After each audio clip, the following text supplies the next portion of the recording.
Are you ready to revisit some nostalgia and also a reminder of where a lot of our phobias came from?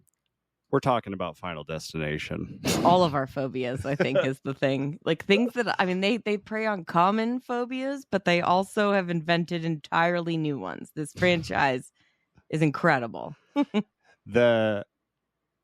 This movie, I feel like, is where the little thought in the back of all of our heads is like, oh, this could happen.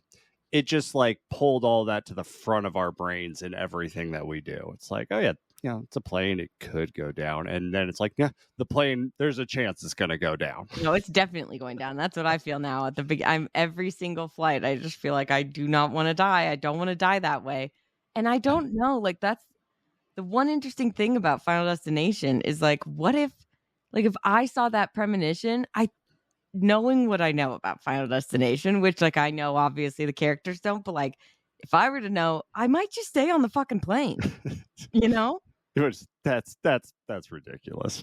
But I would believe it, but I'd be like, I don't want to die in some crazy contraption with some horrible death that's going to be 10 times worse, because I think that's how it usually goes. Yeah. The first death seems like it's always the best, even though it seems horrifying at the time.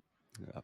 Well, before we get into that death, so we are talking about through all the Final Destination movies, mainly because they just recently announced that they're rebooting it. Fuck and yeah, they are. That's all we need to revisit some trauma. So trauma, but yet fun. This series is very unique because it is all about like watching these characters die. You know everyone's gonna die. That's the whole premise, right? Mm-hmm. Is that they can't escape death, and they don't. But it's like they sometimes will even give you likable characters. I don't really need that because we're just gonna root for them to die in some crazy ass way, and they usually do. It's just fun. I don't even know if most of the characters in this movie are likable. Most of them are just super weird. But I'll give you like one, maybe every other movie. Maybe not every movie, but sometimes they got some good, like at least one character. But then you're like, there's no point in getting invested. Everyone's dead. But we're starting off with, I don't know if most people consider this one the best in the series, but I think it's like a really strong start and like the reason that this fucking franchise is even being rebooted in the first place. Yeah, I mean, this movie was a hit. Yeah, tell me. And similar to, I'm excited to watch all these because similar to like when we went through the Scream movies, I only kind of remember the first one. So I don't even think I've seen the third or fourth or fifth one. I've maybe seen the second one, or I just remember. Definitely seen the third one, the roller coaster one with me. I used to watch that all the time in high school. I don't know. Maybe I just blocked that out. But oh, well. Anyways, the budget for this movie back in 2000 was $23 million, and it grossed over $110 million. So like, it was a big win. And of course, this is what horror movies do. They just low budgets, big wins. And it is pretty unique, though, don't you think? For like a horror movie, super unique. And that's probably why it did so well. Or do you know why it did well? Oh, I don't know why it would. I mean, it's horror movies. You know, every once in a while you have a horror movie that is made on nothing and then it just blows up and it gets 5 sequels. Look at Paranormal Activity. They're still making sequels just off the revenue from the first movie. Like, I mean, I get it. That shit costs nothing. I just actually rewatched that. It's still pretty good. That boyfriend is infuriating, but yeah, it's crazy that like I think that's the key why so many like horror movies become a hit. It's like, oh well, it's cheap to produce the first one. We can make 18 more of these. And I'm glad for Final Destination at least. It doesn't like I don't think any of these were straight to fucking video sequels. Like these were all released in theaters. Yeah, I'm pretty sure. The last one, it's been a while since they released one. The last one was 2011. So I know. Over years. A decade. That is so fucking hard to take right now. Like the nostalgia hits so hard because like 2000s horror movies, that's just my jam. But like this one always feels like just a warm blanket when I watch it, which is weird because it's preying on a lot of my fucking intense fears. Yeah. But it's just so fucking comforting to watch. They don't make movies like this anymore. I don't know. We'll see with the reboot or whatever. But this movie, I mean, it was very standoutish, just in the fact, you mentioned Paranormal Activity and how much you hate the husband because he doesn't believe the stuff. Like Mika is the worst character. Like there's some argument to be made that entity just like fucking was like, that was just because he was like, I'm fucking tired of this guy. I can't fucking live with him. I need to do something. Get him the fuck out of here. But like that's the stereotype. The husband never believes it. This movie was crazy from the beginning because the guy has a premonition and he's like, it's real. I mean, I would also kind of feel like that premonition feels so real. Plus he finds evidence immediately that it is real, right? Where he's like, oh, I saw this in the dream, so that helps. But I think what's even funnier is that he's suspicious from the opening credits. He's not even suspicious like after the premonition. It's like from the beginning of the movie. He's just noticing these little things, like the way that his dad's like, you have your whole life ahead of you. And he's like, huh. And like, I don't know.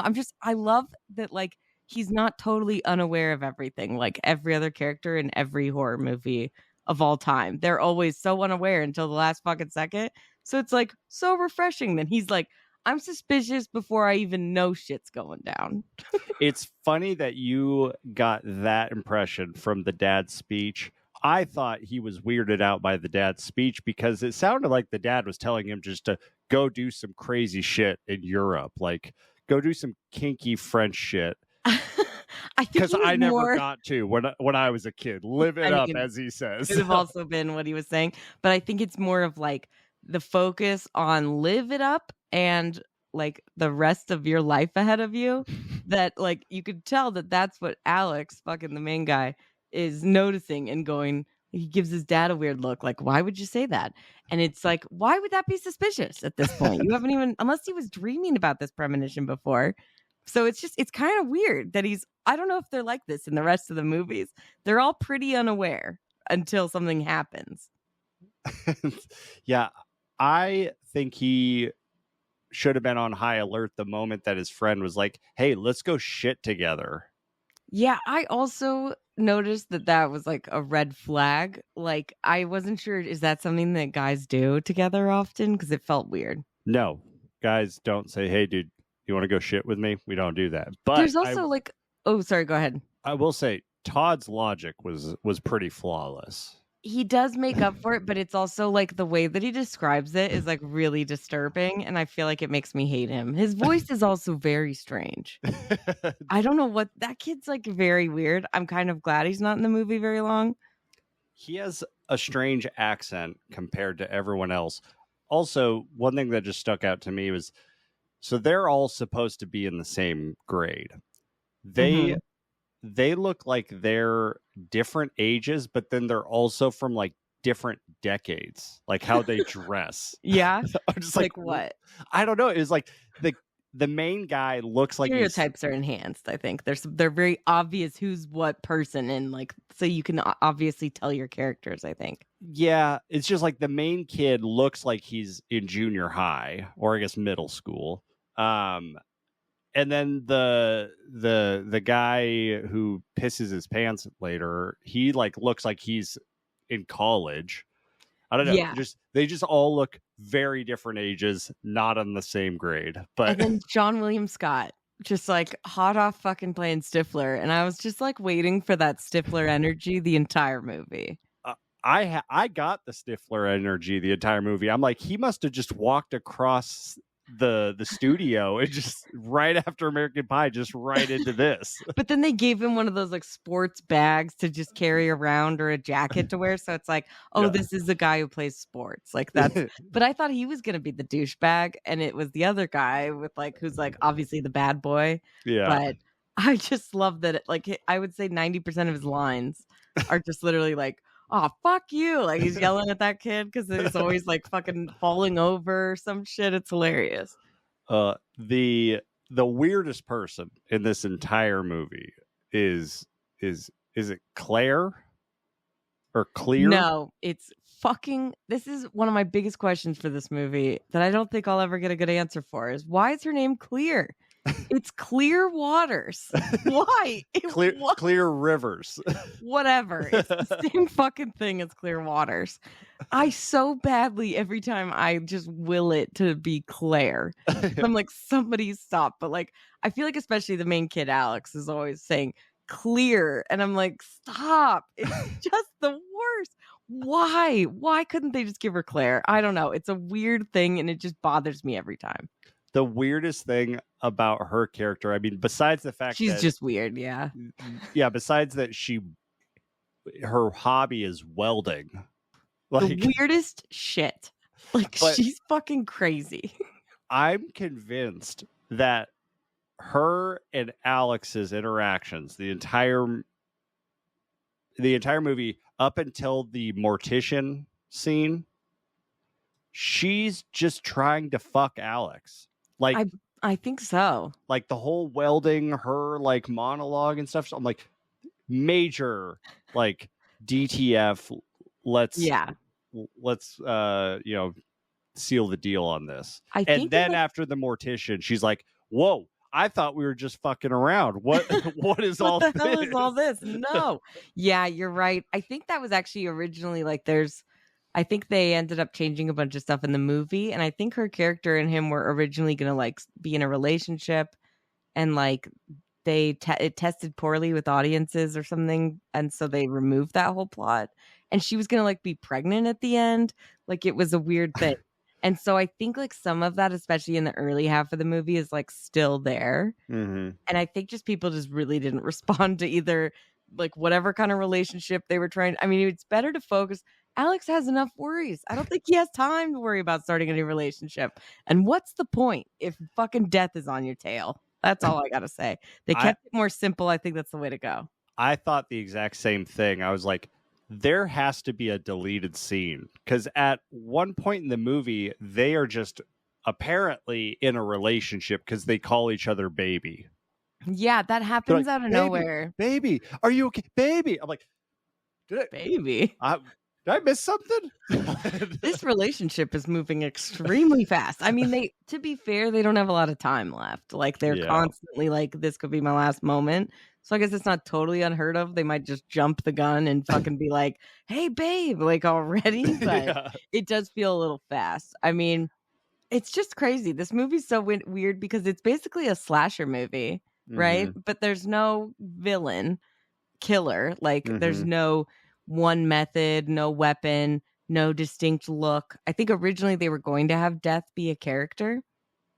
And there's a little bit of that in the movie is when like his best friend dies in like the shower and like you kind of see this like there's a lot of the shadow stuff in the movie that I guess was originally going to be like the Grim Reaper kind of a figure, but I think the way that they did it is probably why this movie and this franchise has been like such a long-standing thing in culture because it's like it's really unique that way. Yeah, it's not very often that you have a totally faceless, even like formless. Yeah, that's the word, formless villain.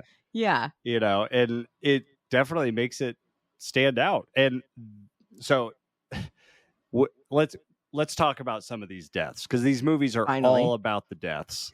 Literally. They're great. Even from the first one, like, yes, you can tell this movie was made in 2000. Yeah. But like they still hit. The deaths are great. So like the plane blowing up, the premonition, I thought that was really good. Like everyone's freaking out, stuff's on fire. There's one frame that like blood just splatters on the ceiling like, of the plane. Like, really intense. Like I was already scared of like a plane crash for like what I could imagine in my own mind. But I feel like what they showed in that was like, all right, this is worse than I thought. Oh my God, this can happen? Like shit. Like I get why they're like, get me the fuck off this plane. And I think if I see somebody on a plane who's like, the plane's going to explode, everybody get off. I'm following that person.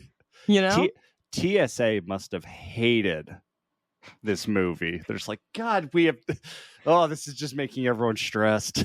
We have enough problems already. But I think like choosing a plane for the opening disaster was like the way to go for the first movie, because it's just like one of the most common fears and like a very common form of travel.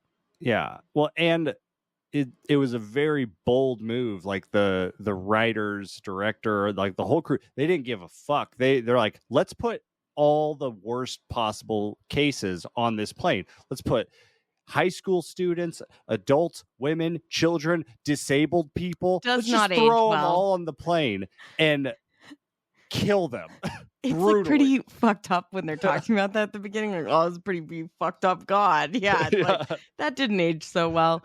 Also, it is like, it's just funny that that's like a whole thing. Like, I feel like, again, they're all just like talking about the plane crashing way too much. Like, I feel like that's the last thing I would ever bring up casually when I'm on a plane with people.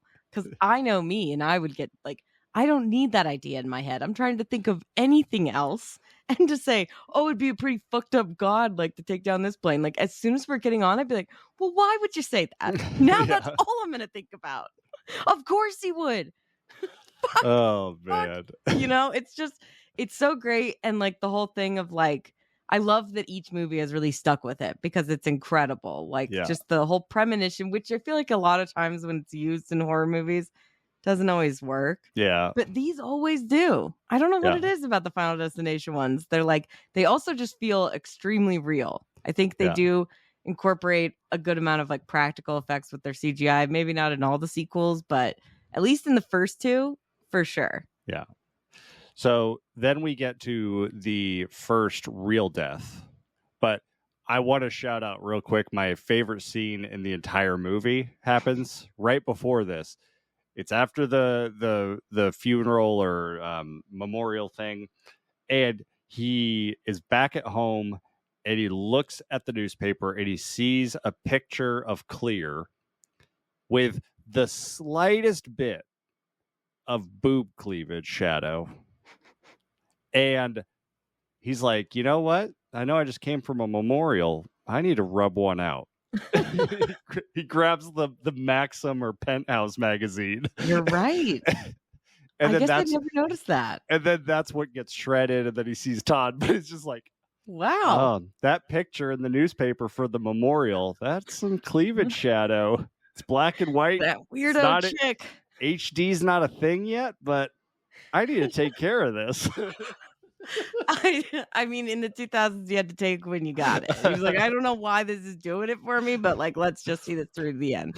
Internet is not at the point where I can be efficient with this. So it's very basic at this point.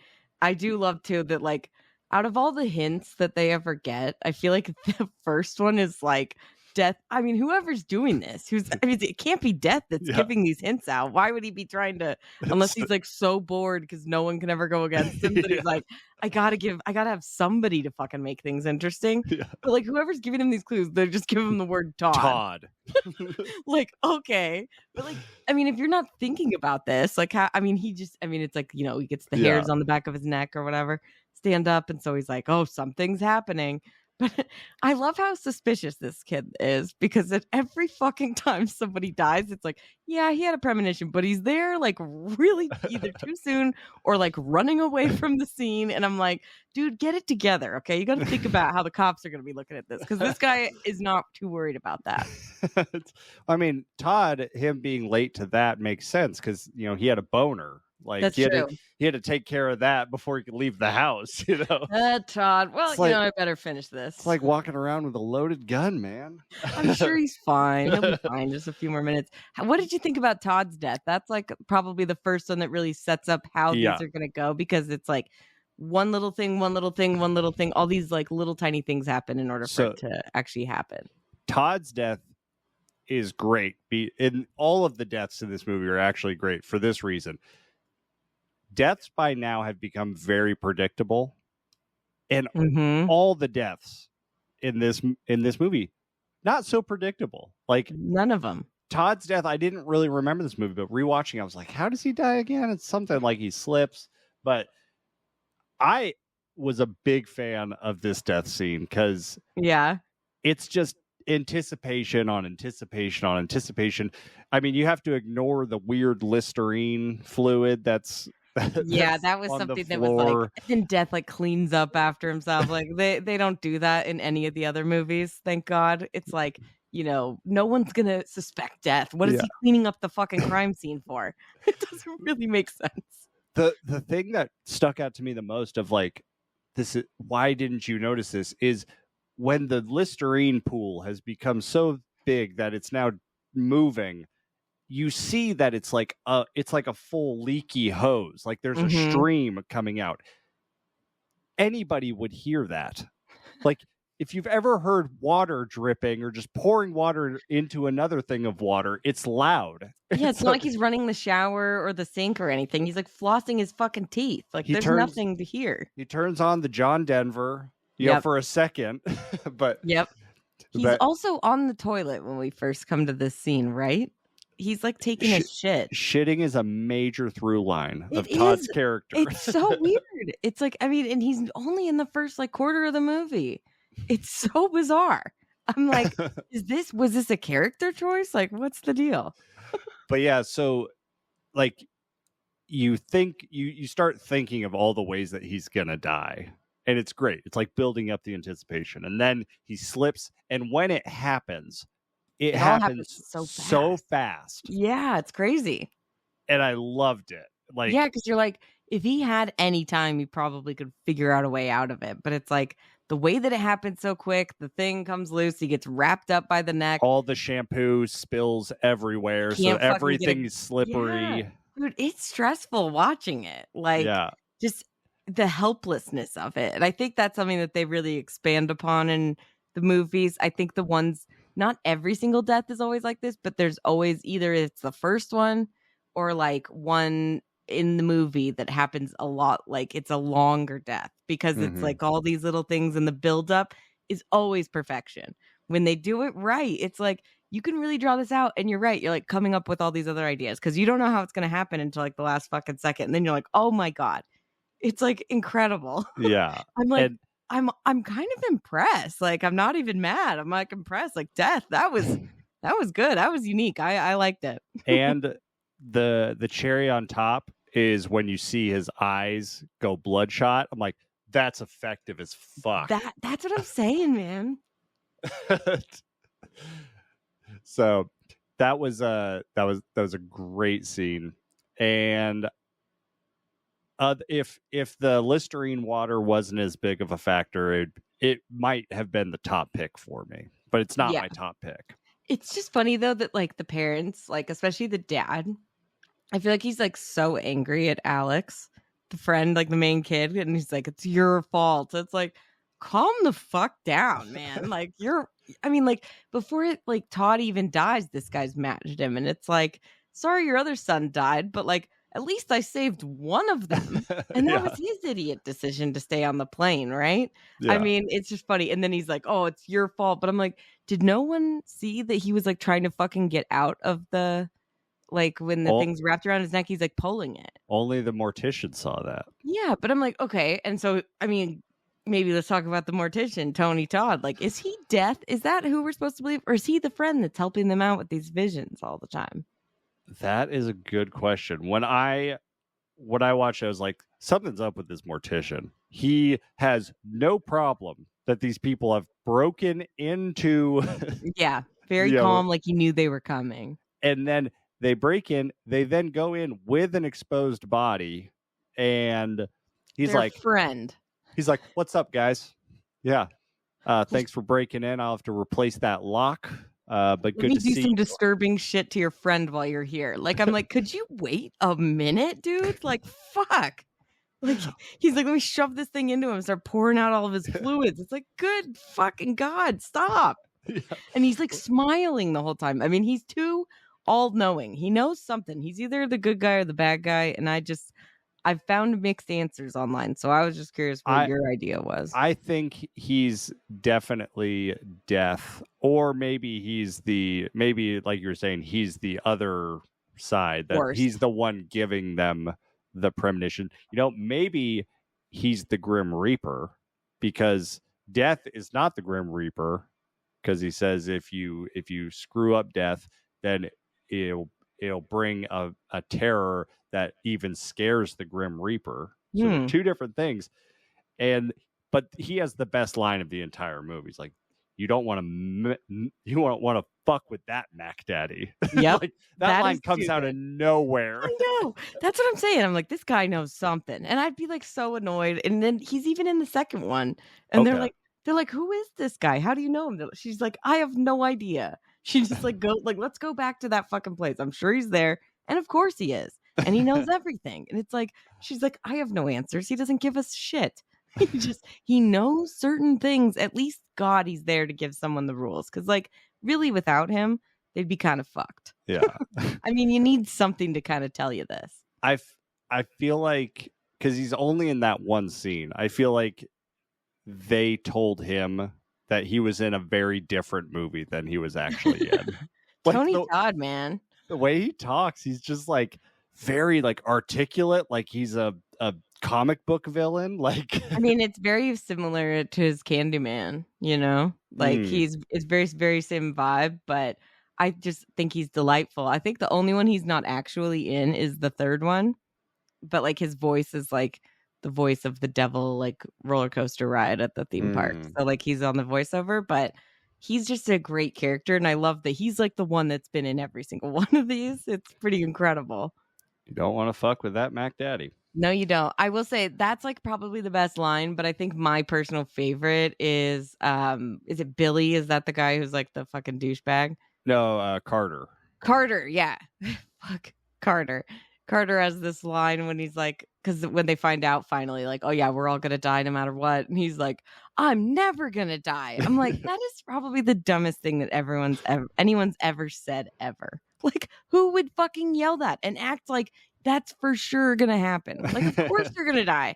You might think you're gonna outsmart death this time, but like either way, you're gonna fucking die eventually, idiot. You're in high school. How do you not know this? All right, so then the next death is Terry's death by bus. Such a shocker, right? I gave it 5 out of 5. Just did not see it coming. It was fucking nowhere. It was quick. Out of nowhere. It also made me think. I was like, is this the original out of nowhere bus killing? I thought the same thing because it became a huge fucking thing after this. Yeah, like it was even in Mean Girls. Yeah, like exactly, and it was hilarious. But it is. I feel like it could be because it was. I mean, in the theaters when people saw this originally, this was like the biggest shocker because it just. I mean, literally, you're like, what the fuck? Like nowadays, I just put my guard up when someone walks in the street. Yeah. As soon as they're off the sidewalk, and sometimes when they're on the sidewalk, you never know. Well, and especially with the first kill, like it was very drawn out. Like you see every little thing. It's like, oh, this guy's definitely gonna die. They and really then this one, they're just like, oh, let's have a reunion of all the people that are dying after the mortician scene, and boom. I like to think it's like up to death, like depending on how he's feeling that day. Like a lot of people are giving him shit. He's like, just fucking hit this bitch with the bus. I don't have time for this. I can't be there. Like I've got 30 other commitments. These guys are fucking on to me. They're getting premonitions left and right. Like I like to think he's just super busy. And that's why he's like, I won't be as creative. But like when he's like, either he doesn't like Todd or he's like I got some time. Let's make it fun and creative. Yeah. You know, I love when he does that, but then equally as effective for the shock value. Well, that's the thing I love about the kills in this is that they're not all the same kill. They're all very different. They really are. So then we get the teacher's death. My favorite. I'm with you. This is my favorite. I think this is going to be our pick for champion death of the first movie. I agree. Good. I figured we'd be on the same page because it is like, as much as like the first one's really great for that, this one takes that up a notch. And it's like, oh, you thought that was good in the bathtub with the fucking shampoo and shit. Wait for this. There's like a million things that go wrong in this. And I kind of feel like it keeps you guessing even more. Yeah, this one is my favorite because of the fact that you're like, you see all the little things. You're like, oh, how's she going to die? She's going to die somehow. And like, there's this whole trail. Like I listed it out. It's like she pours herself a thing of vodka. She lights the stove. The vodka cracks or the mug cracks, and then It leaks. She walks. And again, people don't hear the sound of dripping in this universe, but she That's walks. the key. Yeah, I think to most of these movies, no one can hear dripping. She walks back to the living room, gets some vodka in the computer, and then that's where it starts. The computer explodes, stabbing her in the throat. So good. And I'm like, oh, that's kind of a lame way for her to die. Nope, that's Not just done the yet. start. We're just getting started. And I do love that Alex comes into this and you're like, oh God. Because I mean, before this even like starts, my favorite thing about this scene is that she's like talking about how she like gets so stressed just even looking outside of her window. And then she sees like fucking Alex casing her house. And she's like, oh God, and like calls the cops. And like his excuse when the cops pull up and he's like fucking with her tires. Yeah. I'm just making sure all the air's in here. And you're like, okay. You're like, okay, this guy is for sure gonna murder this bitch. He just seems so suspicious and I love it. And then it's like her just doing all of these stupid fucking things. And why would you, if something's too hot in a fucking cup, don't immediately put ice and a cold drink into it. I mean, what are you doing? I mean, she's a fucking teacher, right? That felt very unbelievable. Granted, she's emotional. I can get it, but like still. In her defense, she is the only person in this movie that seems upset that everyone died. Like, that's true. Everyone else is pretty emotionless to this horrible tragedy. Yeah, even like the friend with like Todd, like he's not even that sad about his brother. He's like, yeah, once my dad stops being a bitch, I can like we can go hang out and go to a game or something. It's like, what? Like anyone's gonna want to have fun right now. You just lost your brother. And we're gonna get to Billy's death next, but like Billy gets decapitated, and then Alex is like, I was right. Let me give this huge speech about how I'm God as our friend was just decapitated in front of all of us abruptly. I kind of like knew his was definitely a shock because it just like you think it's going to be Carter. But then like the way that he was acting, like, get away from me, Carter. I'm never going to be near you because you're going to die. I'm going to be far away from you. And then he dies. So I'm like, I just find when you usually like shout that someone else is going to die or like talking about how they're next, like you're next. That's just the rules. Yeah. I don't know if they were established by this time, but like if not, then this really solidified that. Yeah, that was the most predictable death, but I did not see the decapitation. The decapitation was a nice touch. And it's not even like it's a full decapitation. It's like a 3/4, which is unique. Like cuts him off at the mouth. Yeah, which was damn. I mean, people were like, fucking shut the fuck up, Stifler, I guess. so much that Carter pissed his pants. I mean, I would have pissed my pants 1,000 times if I was in this movie. That is one of my favorite things. Like, I paused the movie. I was like, did he piss his pants? And no one's gonna say anything about this. Like, I mean, it's like pretty understandable. I think at that moment, like he was like trapped in that car, like he was about to get fucking taken out by that train. So like, I mean, and also like the fact that Alex even tried to save him. I mean, fuck that guy. He kind of really deserved it. Yeah. He's the total dick the whole movie for no good reason. I feel like that guy's just trying to start a fight. Oh yeah. Sorry. So back on the teacher's death. So she gets stabbed in the neck, and we're thinking she's going to die. So then she goes walking towards the kitchen to try and get a rag to pull the thing out. So she stops bleeding. The trail of liquor that she has been pouring catches on fire from the computer. That trails back to the oven. The oven explodes, knocking her on the ground. She's like, oh my God, I'm going to die. Oh, here's the rag. She grabs the rag from the counter, pulls a knife. Because it's on top of the fucking knife block. What kind of bitch does that? That was stupid. And I caught that immediately. I was like, oh, those are going to come into play. She's going to go for the rag and it's going to like, and I do love that because it's like all the knives. Yeah. It's just stabs her. And so it was like as sudden and quick as the first one, but a lot so more much build up. Like, so much build up and so many fake outs that like it's crazy because you're like, oh well, it's not going to be that or that or that, but then it's like, no, it's going to be all of them. I really love that because like it's like, oh yeah, is this going to be just one of these things and we're supposed to be like on high alert because of all of them? No, it's literally all of them. That was my favorite kill purely because I was like, is it done? Is she actually is something else gonna go wrong? No. Then Alex has to show up and put his fucking DNA all over the knife and pull it out of her and then go, oh, I guess my DNA's everywhere. I should run out of here. One of the dumbest people ever. Grabs the knife. His footprints are in the blood. The house blows up.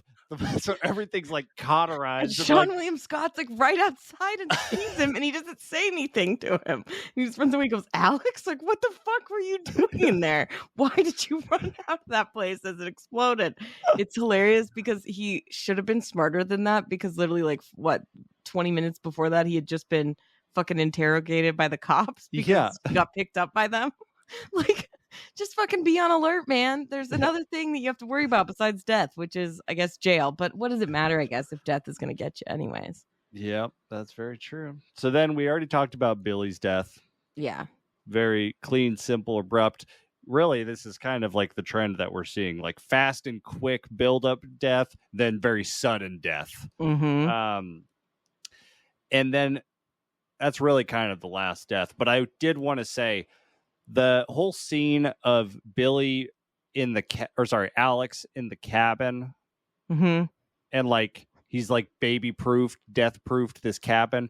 Barely. Just like what gives you the impression that you have any ability to stop this? This thing blew up a plane from nothing. Like this is literally death that we're talking about. This isn't like I'm gonna outsmart the killer in the final chase scene. Like, no.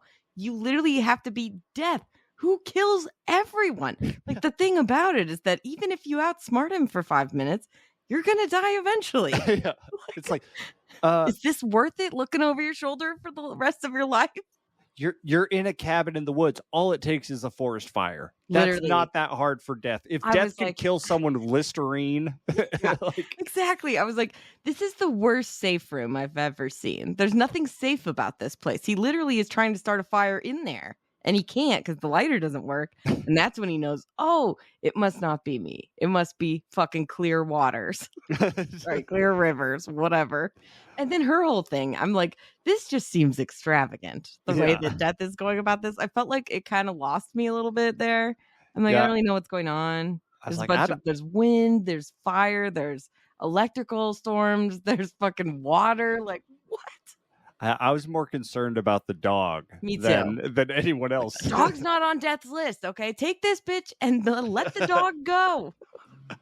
But yeah, it was like, were you surprised then by the ending that like neither of her or Alex died? Did you think that either of them was going to, or were you like, oh, they saved Carter, so now they're going to figure out a way to save those two? So I understood the rules are kind of weird. I mean, they do make sense. Also, another stupid thing about that whole cabin scene is that it totally breaks the rules because he's like baby proofing this thing, but he is not next on the list. So I guess maybe he's doing it in the event that someone else on the list. Dies. But yeah, so she is saved.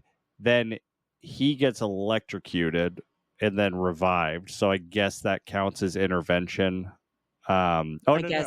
He survives, but then that's why he's next in France. Mm-hmm. And then he's gonna die, and then she intervenes on him. Mm-hmm. And then the whole thing happens, and then Carter saves him. I was like, wait, that's not how it should work because that's a double intervention. Yeah, so but wouldn't Carter? I'm assuming that death assumed Carter was going to save him. Maybe, or it was like, fuck it, I'm going to take out all three of them. Fuck these bitches. I'm going to get them. Well, what's great is that, like, I think, because it gets Carter and then the movie ends. So you're like, oh, shit. And in the next one, it's so bizarre to me that, like, they decided to keep Claire around. I hate even saying it. I'm calling her Claire. And then they got rid of Alex between movies. And there's, like, a fucking newspaper clipping that says he was hit on the head with a brick walking through the city. And I was just like, why did Devon Sawa like piss these producers off? No, he didn't. I don't know what happened, but my God, people have said, what if they bring him back for like the reboot? And I'm like, oh shit, yeah. Then it's a requel. Then it's a requel, baby. And these days you gotta have a requel. Yeah, you know, the thing I was thinking about, because I knew he died in the second one, and that's all I remember. Like, he's not even in it. So yeah, like it seemed like the premonition powers changed hands, because then Clear started seeing the premonitions. I think it's like she saw the bus. Well, yeah, so everybody can. That's the thing in the second one, that they kind of more reestablish the rules, I think. So it's more like everybody can see the clues, Oh, but like only one person has the pure straight visions. The difference, I think, main difference in the second one is that the main chick who has the visions keeps having new visions throughout the movie, and then other people are still, they're like, here's the kind of things, like she'll see a vision and then they can look for clues based off of her vision. So they kind of change it every movie. In one of them, I think it might even be the second one, it works backwards from instead of working forward. So I feel like the rules are pretty slippery in this franchise, and like they can kind of move around a little bit, but it still is the same cohesive thing, and it fits. Like it's not enough to make, I don't know, that doesn't make sense. It's like, whatever, I'll just take it. There's no rules that can contain death. You don't want to fuck with that, Mac Daddy. It is shocking, though, with how many movies there are, that this many people think that they can outsmart death. I got to tell you, if I saw a premonition, I'd go, well, I assume he's going to fucking get back to me if I get out of this. So, like, it's going to be worse because now he's angry, right? We don't want to anger him. Let's just let it happen. Oh, you know what's the most shocking thing of this movie? Is that Alex is not arrested. They revived him, but that dude's DNA is still all over that person's house. The teacher, yeah. I mean, the teacher, he should really be responsible for. So maybe it's a good thing that he gets hit by a brick. But it is also really shocking to me that, like, at the end of the movie, they're like getting off a plane and they're in France. I'm like, I think that's one place I'd never go and never get on a plane again if I were them, right? I don't know. It's like that facing your fears thing. No, not when death's after you. Because even if you fucking pass each other, what makes them think he's not just going to do it again next year or the next time you get on a plane? See, but this is the mistake of being the first movie. They don't know all the rules. They're like, oh, we beat death. That's true. We survived some things. We skipped some deaths, and so like we got this. We know how it goes. That's true. They don't know shit. By the third and fourth movie, they're like, it's amazing because they don't have to get this whole exposition of what's going on. They literally, like, there's a scene where they're just like, they're together and they're like, hey, I found all this online about these 2 crashes with people having premonitions. And guess what? Everyone died in like elaborate sequences after in the same order. So it's like they literally just get like the first half of this movie like in one scene in the future, which is great. That's what you need to do. We don't need repeats unless they're like changing shit. Yeah. Which is, I guess, sometimes interesting, but it's also like, I don't know. These people, I just feel like they're not really I would be so stressed out. Either I'd be in a fucking insane asylum in a padded room like Clear eventually is, or I would be trying to kill myself. But again, worst franchise to be in because you can't even kill yourself. Can't even do it. No, I think it is the worst, like the highest mortality rate of probably any horror series. That's why Death let Alex get off scot-free, so that Death could kill him. He's like, I can't kill this guy in prison. Yeah. So I'll just manipulate the cops or I'll kill them and then everyone will forget about it. This was a blast. So we're going to come back next week with Final Destination 2 with the movie that is essentially responsible for all millennials being terrified to drive behind log trucks. It is crazy how much of an impression that movie has still made on me to this day. I will never drive behind any truck holding anything, specifically logs. It's traumatizing. All right. Well, until then, take care. And don't fuck with that Mac Daddy. Don't forget to like and subscribe. We out here.